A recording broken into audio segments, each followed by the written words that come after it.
In our day of age, everyone wants cinematic footage.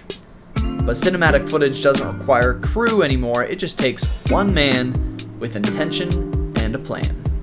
So this is a story about that man in search for cinematic footage.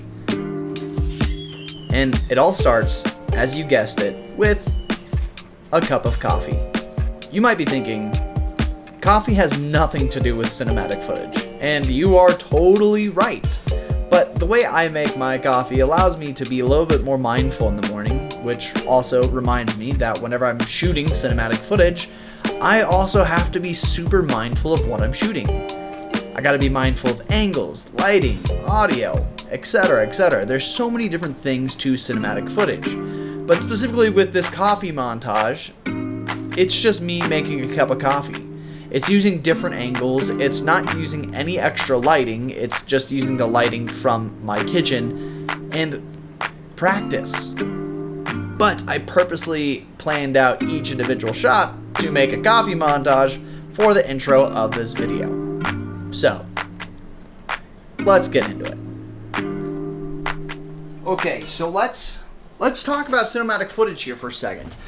Cinematic footage can be achieved in various different ways, but the first thing that you should always do to obtain cinematic footage is shoot with intentionality.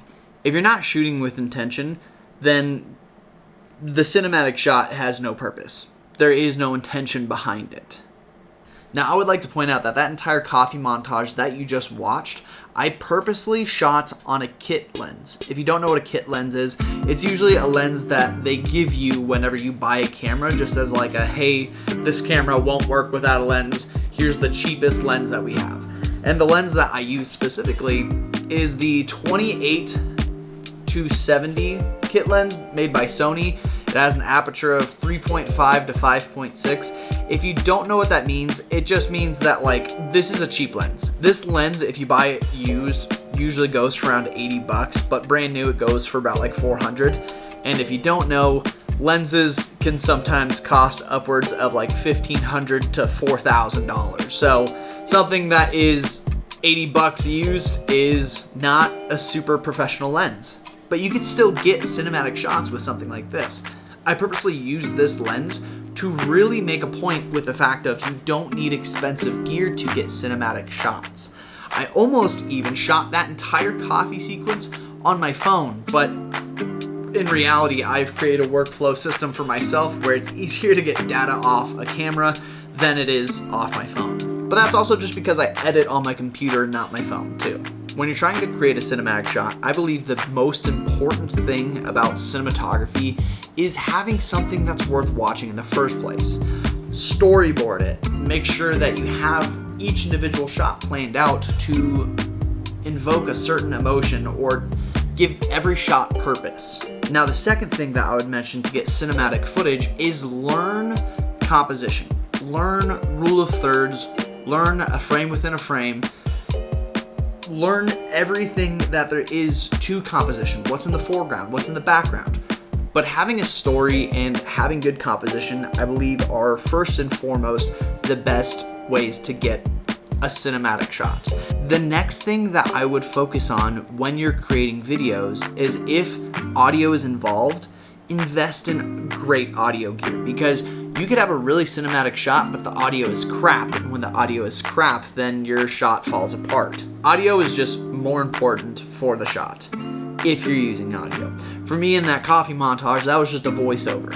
And I purposely did not use the sound from that coffee montage, and instead I just did a voiceover because I could just grab the voiceover and put it over the coffee montage and use a better mic. You can literally pre-record your voice for a voiceover on your phone and then stitch it onto your video later to get professional audio. There's other things that you can learn, like EQing and noise gates and like voice isolation. That's not necessary but could be beneficial, but that's not exactly how you elevate your video entirely. Now, a lot of people think that cinematic shots specifically just deal with that blurry background. And a lot of people make that connection that a blurry background is a cinematic shot. If you're just looking for a blurry background, all you need is a low f-stop lens or a high millimeter lens, so you get like more compression. And what I mean by that is the lens I'm shooting right now has a low f-stop of f1.8. It's not entirely super tiny, but if I put something in autofocus, obviously the rest of the background, like where I'm waving my fingers, it gets blurred out. And that's because of the low f-stop. However, the way I used compression with a high millimeter lens in the montage is I took that same starter kit lens and I cranked it all the way to 70. This brings the background closer to my subject, but at the same time, even with a high f-stop, you were able to separate me from the background. But at the same time, that's where composition kind of comes into play. It doesn't matter if the background was out of focus or not, the movement that was happening within the frame of the coffee montage grabbed your attention more than it being in focus. However, I tried to do both because that's what professionals do.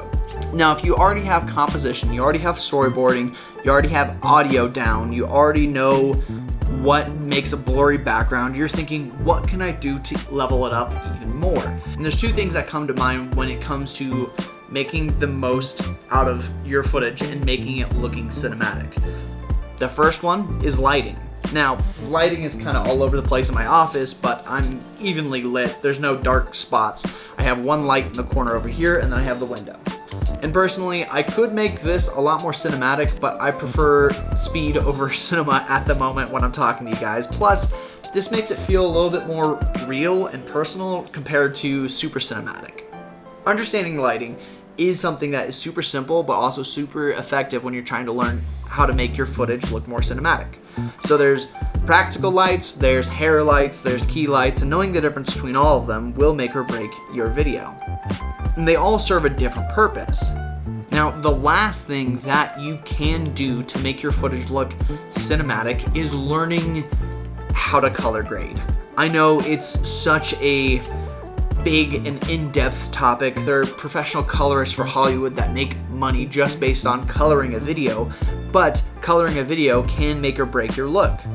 Now, for me, I just use simple LUTs that I've made. And yeah, there are a ton of different LUT packs made by a ton of different creators on the internet, but when you learn how to do it yourself, you can manipulate it a lot more, and the more you practice, the faster it'll get. So I highly recommend learning how to color grade.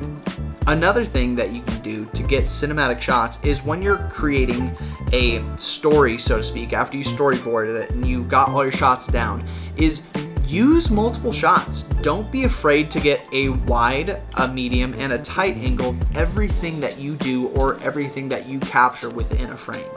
If you get a wide, medium, and tight angle for whatever you're shooting, you have a little bit more details to tell the story. And the more details that you have to tell a story, the more in-depth and cinematic that it gets. You don't need the best camera. You don't need the best lens. You really only need practice and intentionality and a plan for when you're trying to capture cinematic footage. If you feel like you learned something, hit that like button. If you have any questions or comments, please leave them down below. And I look forward to seeing you guys next week. See you later.